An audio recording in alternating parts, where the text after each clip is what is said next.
explode, I've got its baby photograph.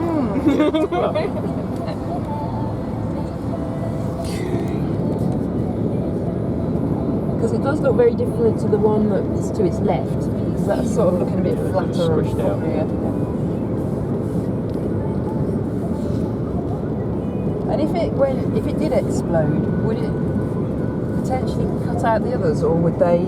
Potentially, it might suck them in. Yeah. Okay. And they'll become storm food. There's more energy to flow in.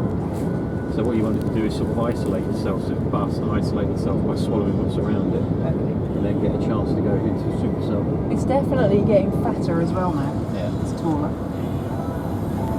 Yeah, quite often you see them do what's called rooster necking, so the top will pop up, and then it will just lose touch with itself, and you just end up with this spindly little cloud on top, and then relaxes back down, and then it will try again.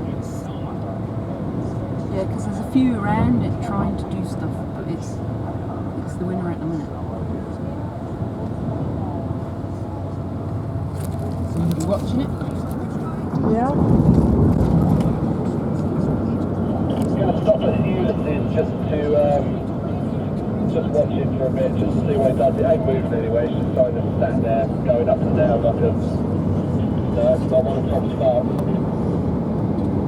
Okay.